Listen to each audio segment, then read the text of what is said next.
अस्सलाम वालेकुम नाज़रीन, मैं हूँ महा आमिर और आपको खुशामदीद करती हूँ हमारे आई हेल्थ के प्रोग्राम सेहत सबके लिए में।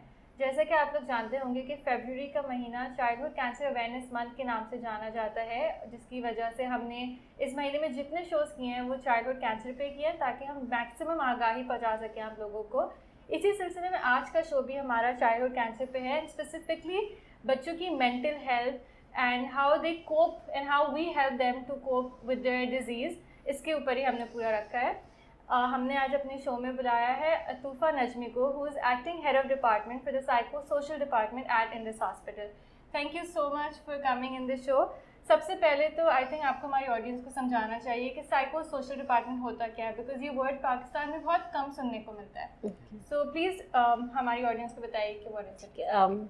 Thank you so much Maha for taking this topic today. और इस टॉपिक पे बात करना बहुत ज़रूरी भी है और अंडरस्टैंड करना भी बहुत ज़रूरी है कि एक बच्चा जबकि कैंसर के इलाज करवा रहा होता है तो उसको कोप अप करने में किस तरीके से मदद करनी चाहिए, किस तरीके से मदद की ज़रूरत होती है। बट बिफ़ोर हम इस बारे में बात करें, मैं थोड़ा सा इंट्रोडक्शन देना चाहूँगी कि साइको सोशल डिपार्टमेंट है क्या और हम किस तरीके की सर्विसेज प्रोवाइड कर रहे हैं।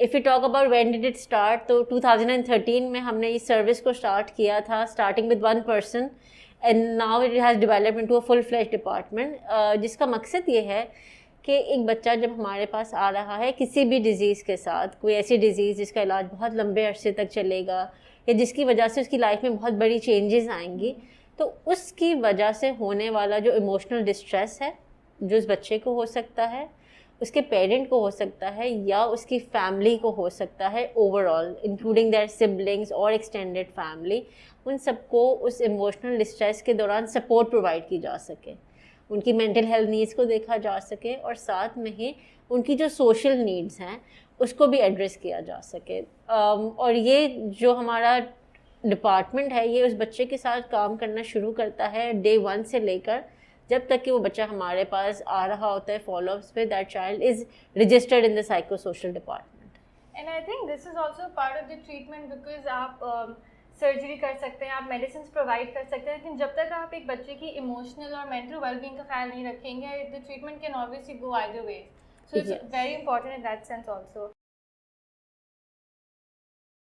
अगर हम काउंसलिंग एंड सपोर्ट की बात करें तो आप लोग बच्चों को किस तरह काउंसिल करते हैं जब उन्हें बताया जाता है कि उनको कैंसर है? बिकॉज बच्चों को पहली बात तो या तो समझ ही नहीं आती होगी ज़्यादा से ज़्यादा इन डिजीज़ के, you know what they are going through, तो how do you explain it to the child? I think it's a very important question and a very good question in the sense कि एक बच्चा जब diagnose हो रहा है childhood cancer के साथ तो ये एक बहुत लाइफ चेंजिंग चीज़ है। It's a life changing diagnosis, चाहे वो लाइफ चेंजिंग उनकी 1 साल के लिए है या 2.5 साल के लिए है या हमेशा के लिए है, वो चीज़ उनके ऊपर बहुत असरअंदाज हो रही होती है। और हमने जो रिसर्च हमें बताती है वो ये है कि बच्चे को पता होना चाहिए कि उसके साथ नंबर 1 हुआ क्या है, नंबर 2 वो किस प्रोसीजर से, किस ट्रीटमेंट प्रोसेस से गुजरेगा और उसके अंदर वो किस तरीके से कोप अप कर सकता है। हम जो काम कर रहे होते हैं उसमें हमारा इनिशियली हम ये करते हैं कि हम बच्चों के साथ एक रिलेशनशिप बिल्ड करते हैं। बहुत से बच्चे जब हमारे पास हॉस्पिटल में आ रहे होते हैं तो वो बहुत से अलग अलग हॉस्पिटल से ऑलरेडी होकर आ रहे होते हैं, तो it's not like the first experience, क्योंकि चाइल्डहुड कैंसर के डायग्नोस होने में ही बहुत वक्त लग जाता है। तो हो सकता है बच्चा 3-4 हॉस्पिटल से ऑलरेडी आया हुआ हो और इस नए हॉस्पिटल को भी वो उसी एस्पेक्ट में देख रहा हो और वो हमें भी उसी एस्पेक्ट में देखता है। तो initially what we try to do is we give them that normal experience, we try to talk to them, उनके बारे में जानने की कोशिश करते हैं as a child, not as a patient. उस बच्चे के इंटरेस्ट क्या है, क्या चीज़ें हैं जो वो पहले करते थे जो अब नहीं कर पा रहे हैं, स्कूलिंग अगर करते थे तो स्कूल कहाँ तक पढ़ा हुआ है, किधर कहाँ से आए हैं, ये तमाम चीज़ें जिस पर हम फोकस करते हैं। And then we talk to them about what is going on with them. What we have seen in our experience is कि बहुत से बच्चों को ऑलरेडी मालूम होता है कि वो किसी ऐसी चीज़ से लड़ रहे हैं या कोई ऐसी बीमारी में इन्वॉल्व हैं जिसके ठीक होने में वक्त लगेगा अभी। तो उसके अंदर then we talk to them, we explain to them cancer होता क्या है, बहुत इजी अल्फाज में, इस तरीके के अल्फाज में कि ना सिर्फ वो अंडरस्टैंड कर सकें अपनी चीज़ को, बल्कि साथ में उनको अंदर होप भी हो कि ये चीज़ें बेहतर भी हो सकती हैं. So this is how we are working with those kids, and not just kids but their families as well. अच्छा, अगर हम 10 से 15 साल पहले जाएं तो लोग नहीं बताते थे, पेरेंट्स कंफर्टेबल नहीं होते थे अपने बच्चों को बताने में दैट दे हैव कैंसर, कि अगर बच्चा डर जाएगा तो मे बी उसका ट्रीटमेंट सही नहीं होगा या whatsoever. But now since you are telling कि रिसर्च के मुताबिक we need to inform the child कि उसकी क्या जो है उसकी बीमारी किस तरह की है, किस लेवल की है, ताकि वो खुद भी बेहतरी उसके ट्रीटमेंट में आ सके, बिल्कुल प्रिपेयर हो सके वो अपनी चीज़ों के हवाले से. यस. अच्छा, इससे पहले आपने पेरेंट्स की बात की थी कि पेरेंट्स को भी आप लोग काउंसिल करते हैं, तो वो किस तरह किया जाता है? जो हमारा काम है वो होलिस्टिक लेवल पे हम काम कर रहे हैं, तो हमारा ये होता है कि not just patient but families. जो अगर पेरेंट्स हैं तो पेरेंट्स, वो कभी कभार बहुत से ऐसे बच्चे भी आते हैं जिनके पेरेंट्स केयर गिवर्स नहीं होते हैं, भाई बहन उनको लेकर आए हुए होते हैं, तो उन लोगों को हम एजुकेट करते हैं. एक तो नंबर 1 उनके स्ट्रेसर से डील करने में, कि वो जो स्ट्रेस फील कर रहे हैं ना, उनको एक आउटलेट मिल सके, एक सेफ स्पेस मिल सके जहाँ पर आकर वो अपने इमोशंस का इजहार कर सकते हैं. बिकॉज बहुत सी मरतबा ऐसी बीमारियों में होता ये है कि पेरेंट्स भी डिस्कनेक्टेड फील करते हैं. शायद वालिद वालदा को नहीं बता रहे होंगे कि वो क्या फ़ील कर रहे हैं, क्योंकि अगर मैंने बता दिया तो शायद वालदा परेशान हो जाएंगी, और वालदा अपने रियल इमोशंस को हाइड कर रही होती हैं बच्चे से भी और अपने हस्बैंड से भी और दूसरे केयर गिवर और दूसरी फैमिली मेम्बर से भी, कि ये बहुत ही स्टिग्मेटाइज्ड बीमारी भी है. बहुत सारे और भी कंसर्न्स होते हैं जिसकी वजह से वो एक्सप्रेस नहीं कर रहे होते. So our first and most basic initiative is कि we meet the parents where they are. उनकी क्या needs हैं अभी, क्या वो बीमारी के बारे में समझना चाहते हैं तो हम उस बारे में बताते हैं, या वो सिर्फ आके बात करना चाहते हैं, या वो सिर्फ अपनी कंसर्न्स का इजहार करना चाहते हैं तो हम उस बारे में फिर उनसे बात कर रहे होते हैं. And then as we go along in that journey हम साथ साथ में उनकी रिपीट काउंसलिंग सेशंस ले रहे होते हैं. एंड इफ़ वी फील कि सम पेरेंट और any parent needs extra support, तो वो भी हम उसको अलग से प्रोवाइड भी करते हैं. अच्छा, आपके हिसाब से कितना इसका इफेक्ट होता है ट्रीटमेंट पे? आपने कोई बिफोर एंड आफ्टर इफेक्ट देखे हैं कि पहले पेरेंट्स या बच्चे का ट्रीटमेंट एक तरह से हो रहा था बट काउंसलिंग के बाद से कोई बेटरमेंट आती है या नहीं? अगर आप 2 बच्चों को कंपेयर करेंगी ना, एक ऐसा बच्चा जो कि हमारे पास साइकोसोशल डिपार्टमेंट में रेगुलरली आ रहा है और एक ऐसा बच्चा जो कि साइकोसोशल डिपार्टमेंट तक नहीं पहुंच पाया किसी भी रीज़न की वजह से और उसको अपनी चीज़ों के बारे में मालूम नहीं है, you will see a marked difference. क्योंकि एक इंसान की ज़रूरत होती है कि वो अपनी चीज़ों का इजहार कर सके. डॉक्टर्स हैं, नर्सेज हैं, शायद वो उस तरीके से उस चीज़ को समझ नहीं सकते, उस बच्चे के इमोशंस को, उसकी सोशल नीड्स को समझ नहीं सकते. So when a child is coming to the psychosocial department या हमारे काउंसलर से मिल रहा होता है, तो वो साथ साथ अपनी एंजाइटीज़ को, अपने फियर्स को एक्सप्रेस कर रहा होता है, साथ में कोपिंग भी लर्न कर रहा है. तो जब दोनों चीज़ें एक साथ मिल जाती हैं, अंडरस्टैंडिंग है, एक्सप्रेशन है एंड कोपिंग है, जब तीनों चीज़ें एक साथ हैं तो फिर वो बहुत बेटर तरीके से कंप्लाई भी करते हैं ट्रीटमेंट से. बच्चे जब हॉस्पिटल में आते हैं तो वो एंशियस भी कम होते हैं और डिस्ट्रेस लेवल भी उनका बहुत कम होता है एज़ कम्पेयर टू उन बच्चों के जिनको ये सर्विसेज प्रोवाइड नहीं की जा रही होती हैं, और ज़्यादा कंफर्टेबल भी होते हैं. बिल्कुल. या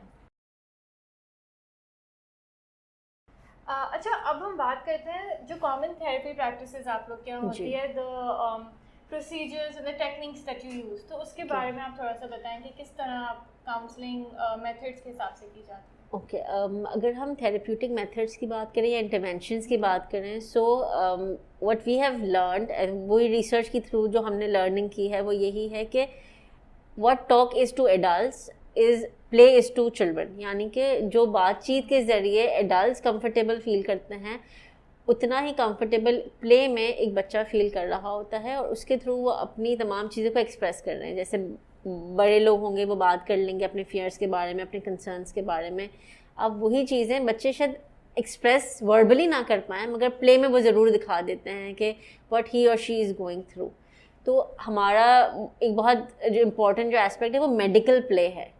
मेडिकल प्ले का मकसद का मतलब ये है कि उन बच्चों को वो मेडिकल इक्विपमेंट जो कि वो रोज़मर्रा देख रहे होते हैं, जैसे इंजेक्शंस हो गए, कैनुला हो गया, मे बी प्लास्टर हो गए, इस तरीके की जो तमाम चीज़ें हैं उनसे फेमिलियराइज करवाना. यानी कि वो हो सकता है रियल इक्विपमेंट से प्ले करें या हो इन अ सुपरवाइज मैनर उनसे प्ले कर रहे होंगे, या तो ऐसे ही जो आर्टिफिशियल इक्विपमेंट्स होते हैं उसको इस्तेमाल करते हुए कि वो कैसे यूज़ होते हैं, उसका क्या काम है, ताकि वो नॉर्मलाइज्ड फील करें.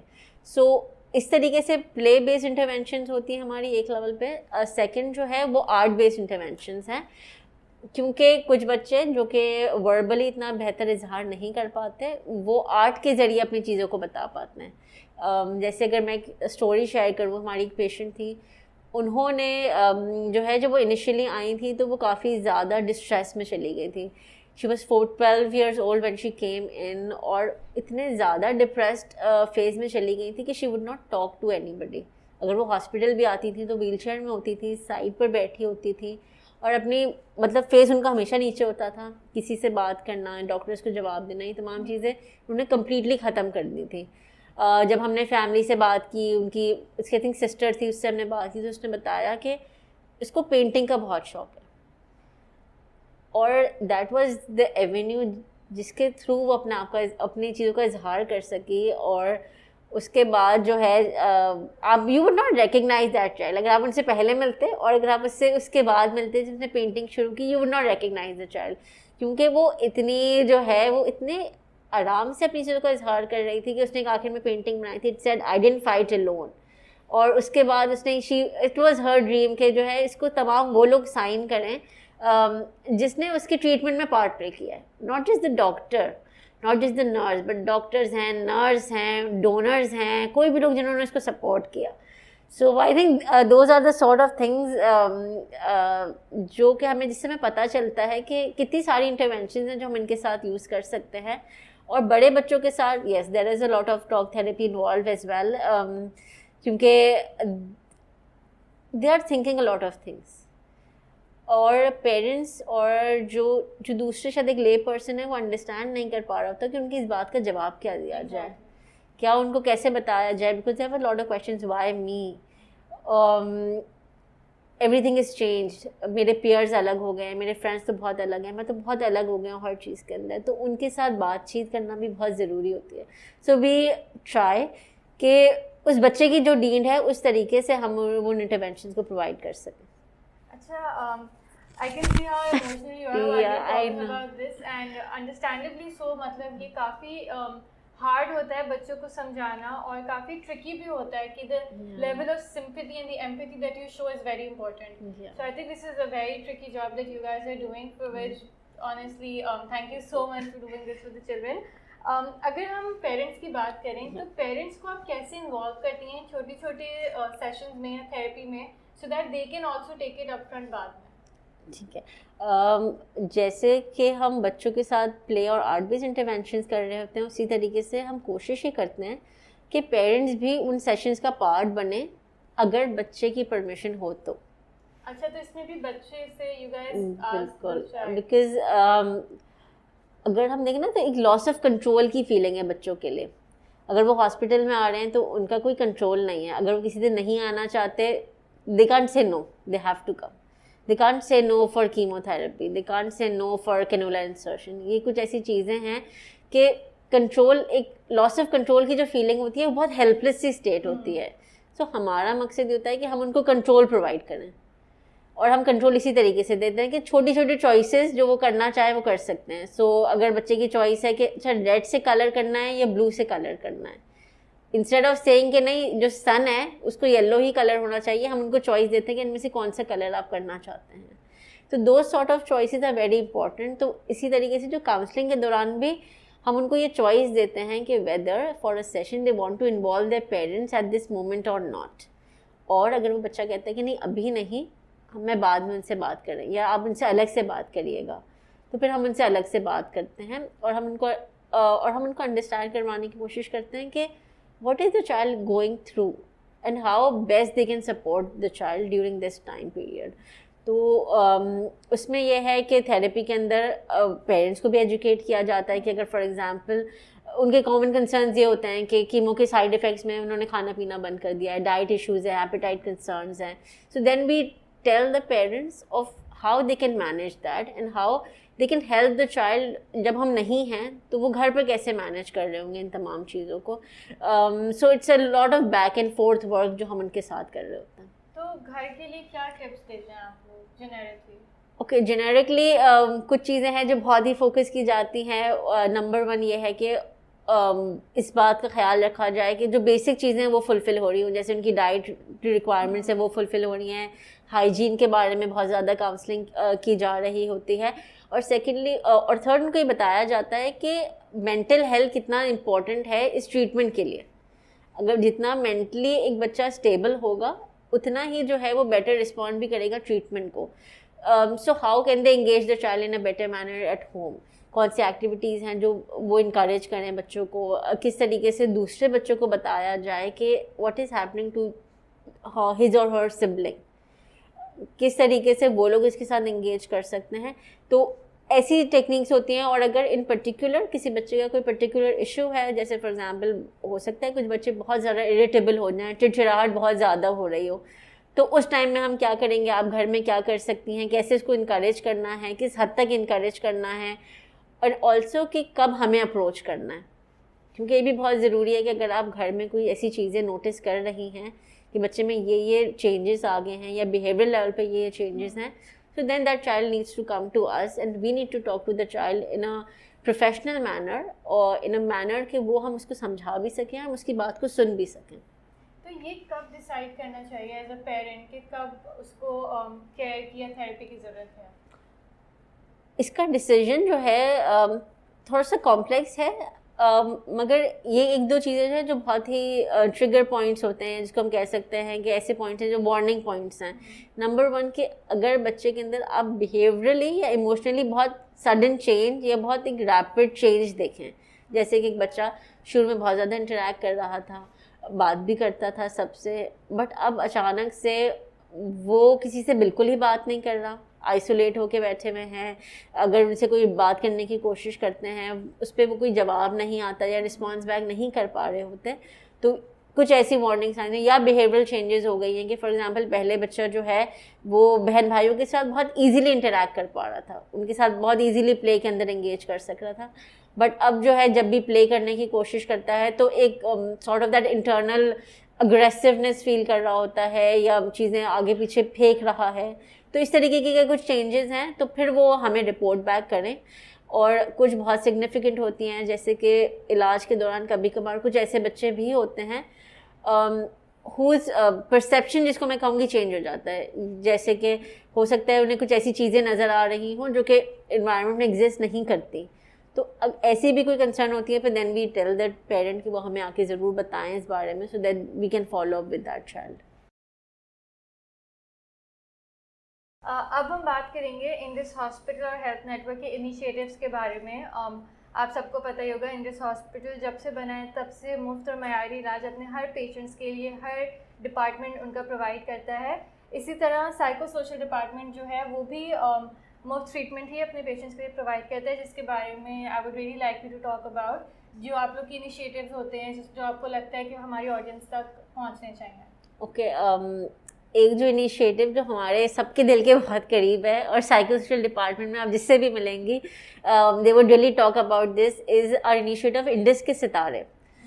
इंडिस के सितारे का जो इनिशिएटिव है वो, if I talk about how did it come to be, जब हमने ये चीज़ देखी कि बच्चे जो कि एक नॉर्मल, अगर हम एवरीडे लाइफ की बात करें तो 2-3 चीज़ें होती हैं जो इनकी लाइफ में बहुत ज़रूरी होती हैं, स्पेशली एक बच्चा जो आई थिंक 5 से लेकर 15 ईयर्स की एज के फॉल करते हैं।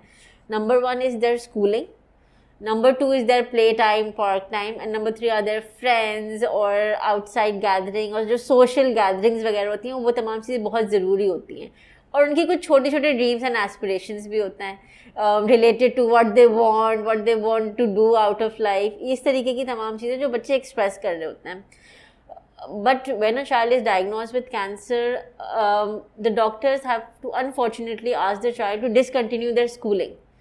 जितना वक्त वो इलाज करवा रहा होगा, जो कि 6 महीने से लेकर 2.5 साल के अरसे तक हो सकता है, वो उस अरसे में स्कूल नहीं जा सकता। और जब एक बच्चा स्कूल नहीं जा रहा तो उसके अंदर एक जो सेंस ऑफ अचीवमेंट है, सेंस ऑफ मास्टरी जिसको हम कहते हैं, कि उनको ये लगे कि हमारी लाइफ में हॉस्पिटल के अलावा भी कोई और चीज़ है या ट्रीटमेंट के अलावा भी वी हैव अ लाइफ, तो उसमें फिर हमने इंडस के सितारे के नाम से एक hospital based schooling system start किया। इंडस के सितारे का जो वे ऑफ वर्किंग है वो ये है कि we have teachers who are available 5 days a week, और ये जो स्कूल है ये एक रेगुलर स्कूल की तरह रन होता है फ्रॉम 9 to 12:30। बच्चे इसमें इनरोल होते हैं, वो बच्चे कि जिनको कोई भी ऐसी बीमारी है जिसका इलाज लंबे अरसे का है, जिसकी वजह से उनकी स्कूलिंग इम्पैक्ट हो गई है। So the kids can come in 5 days a week, और उनकी स्कूल होती है दर फर्स्ट असेस्ड कि किस लेवल पे वो फॉल करते हैं। सो फॉर एग्जांपल हो सकता है एक बच्चा KG1 में होता हो, तो KG1 से उनकी पढ़ाई स्टार्ट होगी। फॉर 6 months उनका एक कोर्स बहुत स्पेशली डिज़ाइन करवाया गया है एक स्कूल से कोलैबोरेशन के बाद। And then the kids have their exams, उनके मिड टर्म्स भी होते हैं, उनके फाइनल एग्जाम्स भी होते हैं, and then they also have a graduation ceremony. So हो सकता है कि जब बच्चे ने हमें ज्वाइन किया हो तब वो KG1 के लिए क्वालिफाई करता हो, और फिर उसके बाद 6 months पढ़ने के बाद ही qualifies for KG2, so then he will have a graduation, report card भी मिलेगा, and then there is a certificate that is given to the child once he और शी पासिस फ्रॉम इंडस के सितारे। So that वो जो certificate है वो लेकर वो वापस अपने जो भी जहाँ से भी वो आए हुए हैं, बिकॉज इंडस में सिर्फ ये नहीं है कि बच्चे कराची से आ रहे हैं, वो पूरे पाकिस्तान से आ रहे हैं, और न सिर्फ पाकिस्तान से बल्कि पाकिस्तान से बाहर से भी आ रहे हैं, अफ़गानिस्तान से आ रहे हैं, ईरान से आ रहे हैं अपने इलाज के लिए। तो उसमें वो जो गैप है, जो एजुकेशनल गैप है, वो फुलफ़िल हो जाता है, और बच्चों में एक सेंस ऑफ अचीवमेंट होती है कि we are doing something at the hospital, या रिपोर्ट कार्ड्स भी हैं। और एक बच्चे का मुझे याद हमेशा से रहता है कि वो बच्चा जो है हमारे पास रेगुलर स्टूडेंट इनरोल था, अब क्योंकि उसकी ट्रीटमेंट की वजह से उसको कीमो लगी थी तो उसकी तबीयत थोड़ी सी ख़राब हो गई और उसको एडमिट होना पड़ा। अब मॉर्निंग के टाइम पे जब डॉक्टर्स राउंड कर रहे थे तो वो बहुत रो रहा था, और फिर पता चला उससे बात करने के बाद कि इसका रीज़न रोने का ये था कि क्योंकि वो एडमिट हो गया है तो अब वो अपनी स्कूल नहीं जा सकता, और उसके स्कूल में पेपर होने वाला है, इंडस के सितारे का पेपर का टाइम है, तो वो कैसे जो है कोप अप करेगा अपनी पढ़ाई से। और फिर इसके बाद जो है फिर हमने उसको काम डाउन किया, हमने कहा ठीक है आपके पास टीचर जो है आपको वार्ड में आके पढ़ा देंगे। सो ना सिर्फ ये है कि हमारा जो स्कूल रन हो रहा है वो as an outpatient, but वो भी बच्चे जो कि इन पेशेंट में एडमिट हैं उनके साथ भी जो है ये स्कूलिंग सिस्टम को हम रन कर रहे होते हैं। और बच्चे इतना इन्वॉल्व भी हो जाते हैं कि खुद से रिस्पॉन्सिबिलिटी लेके the kid wants to study, which is great. अच्छा, इंडस के सितारे के अलावा भी आप लोग के प्रोग्राम्स हैं राइट, तो उसके बारे में भी एक और प्रोग्राम जो हम रन कर रहे हैं वो है मेरी ख्वाहिश के नाम से। It is our very own wish fulfilment programme. So like I talked earlier के बच्चों की बहुत छोटी छोटी ख्वाहिशात होती हैं। कभी कभार की ख्वाहिश होती है कि उनको स्कूल बैग चाहिए, कुछ बच्चों को जो है शायद अफरीदी से मिलने का शौक़ हो सकता है, या कुछ बच्चे ऐसे होते हैं कि हमें आर्मी के यूनिफॉर्म में आर्मी के चीफ ऑफ आर्मी स्टाफ से मिलना है। तो इस तरीके की जो ख्वाहिशात होती हैं, तो then we realise that we have a lot of supporters, we have a lot of people who are willing to support these initiatives as well। ऐसा नहीं है कि वो सिर्फ और सिर्फ ट्रीटमेंट को सपोर्ट करना चाहते हैं, बट ये है कि लिंक्स हैं तो वो लिंक्स के थ्रू हेल्प कर देंगे, या अगर एक बच्चे की ख्वाहिश है कि उसने दुल्हन बनना है for example. So we had a child, she was 7 years old, तो उसकी अम्मी ने कहा कि सबसे बड़ी ख्वाहिश है दुल्हन बनने की। So we said okay let's see this programme, हम इसको देखते हैं अपनी विश फुलफिलमेंट के प्रोग्राम के अंडर में। Then we contacted 2 or 3 different people, so we got a photographer on board, we got a designer on board, and then we got a person on board जिन्होंने अपनी space दी हमें, and then we had a very cute photo shoot, और उसके अंदर जो है you would not believe कि वो बच्ची कैसा फील कर रही थी। वो उस टाइम पे she was not a patient, she was just feeling like a celebrity, as somebody who's out of the world। तो इस तरीके के experiences के बारे में के साथ हम काम कर रहे होते हैं। So basically wish fulfilment programme का बेसिक मकसद यही है कि जो बच्चों की छोटी छोटी सी ड्रीम्स एंड एस्पिरेशंस हैं वो हम फुलफिल कर लें, जो कि बहुत मदद करती हैं उनको एक पॉजिटिव एक्सपीरियंस के अंदर के, और कोप अप करने में भी बहुत हेल्प कर रही होती है। बच्चों की ख्वाहिशें एक बार पूरी हो जाती है तो वो उनको इतना अच्छा लगता है। जैसे कि एक रियलिटी है चाइल्डहुड कैंसर की कि बहुत से बच्चे ऐसे भी हैं who would not survive their disease, and for their parents quality of life is the most important thing, कि जितना भी वक्त है उस बच्चे के पास वो एक बेटर वे में स्पेंड हो सके। तो विश फुलफिलमेंट के थ्रू हम ऐसे बच्चों की भी ख्वाहिशात पूरी करते हैं। हमारे आई थिंक पेज पर ही मैंने वो वीडियो भी देखी थी, मैंने एक्सपीरियंस किया है लाइव, तो मैं वो बता सकती हूँ कि he was like 15 years old child who had the wish of meeting Shahid Afridi. और वो उसको वो शाहिद अफरीदी इतना ज़्यादा पसंद था कि हमें भी, हम it was the first time that we were approaching him, हमने अप्रोच किया एंड ही बहुत ही उन्होंने ईजीली इस बात को एक्सेप्ट किया। He said I will come to Indus and meet him.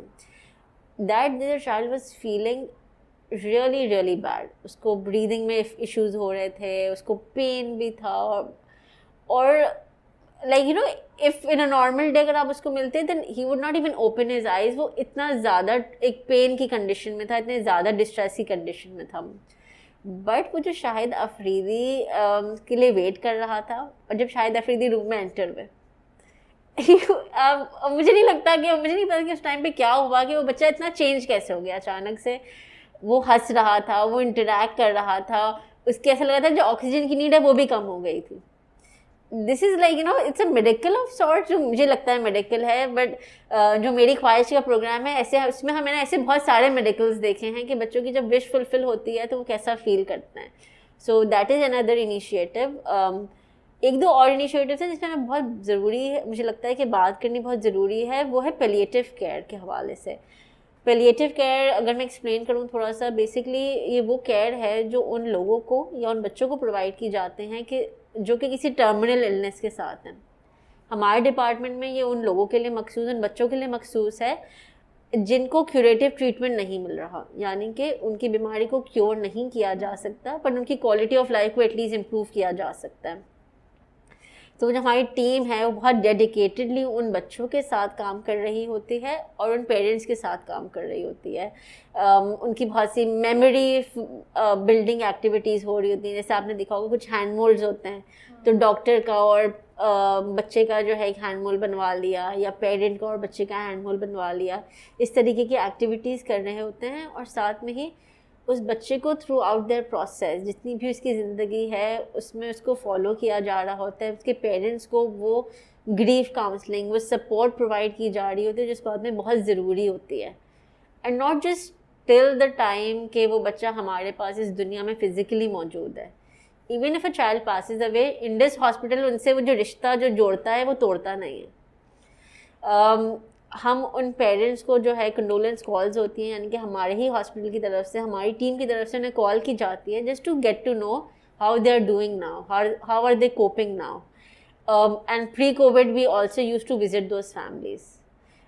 तो जो bereavement सर्विसेज है, I feel that's a very unique initiative which as per my information I have not observed nationally happening. और जो psycho social department की भी जो services हैं ये बहुत कम जगहों पर अवेलेबल हैं, और जितनी वेल डेवलप्ड इंडिस ने उसको डेवलप किया है, इवन दो इफ़ वी सी के हम बिल्कुल free of cost quality of care पे हम एग्जिस्ट कर रहे हैं, उसमें मेडिकल नीड्स को फुलफ़िल करना ही बहुत बड़ी बात है।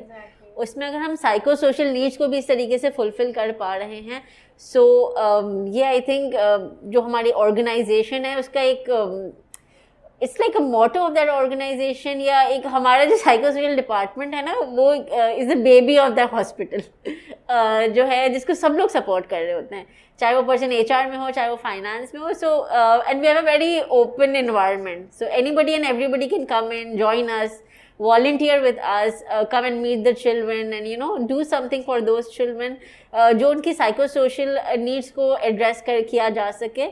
और if nothing else we can just have like a one day, a positive day in that child's life। एक smile अगर आप उस बच्चे की चेहरे पे ले आते हैं, so I feel that is very very meaningful। और so this is something that I would say is helping children cope up a lot with their illnesses, and not just coping up with that illness but coming out even stronger after their disease, after their disease is you know in remission, या हम कहें कि उनकी disease ख़त्म हो गई है, उसके बाद ये जो resiliency है वो साइको सोशल नीड्स को फुलफ़िल करने की वजह से डेवलप हो रही होती है। और PTSD या डिप्रेशन या इस तरीके की चीज़ों से हम बचा सकते हैं बच्चों को, ना सिर्फ during their treatment but also once they are going back into their communities, meeting their friends again, going back to school, इन तमाम चीज़ों में भी हेल्प हो सकती है।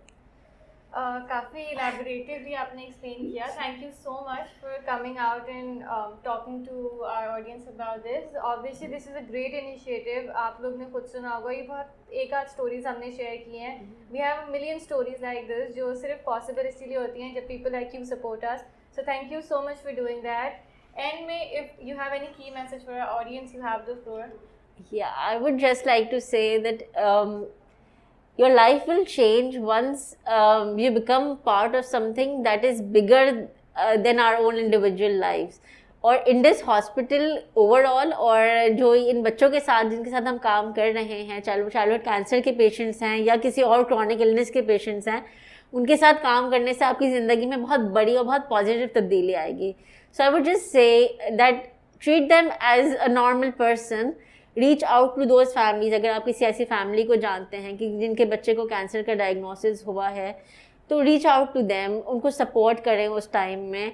And also try and learn more about childhood cancer, because बहुत सी मरतबा ये हो जाता है कि हमें मालूम नहीं होता कि इस तरीके की बीमारी है. तो उसके बारे में ज़्यादा से ज़्यादा जानें. And like I said earlier, you can always come in, join us and support us in any way that you think is in your capacity, so that we can take these initiatives further और हम और ज़्यादा develop कर सकें तमाम चीज़ों को. Definitely, and this is definitely something bigger than yourself. हम अपनी ज़िंदगी के अलावा किसी के लिए हेल्प करेंगे, किसी को खुशी दे सकते हैं, तो ये बहुत बड़ा एक तो सदका जारिया भी, और हमारे लिए खुद भी we will feel a better human being also. So thank you so much for watching this show. अगर आपका कोई भी सवाल है साइको सोशल प्रोग्राम के बारे में या जनरली इंडस हॉस्पिटल के चाइल्डहुड कैंसर प्रोग्राम के बारे में, आप हमें इनबॉक्स कर सकते हैं, कमेंट कर सकते हैं. हम इंशाल्लाह नेक्स्ट अपने सेशन में इसको इनकॉर्पोरेट करेंगे. Thank you so much for watching. अपना ख्याल रखिएगा. अल्लाह हाफ़िज़.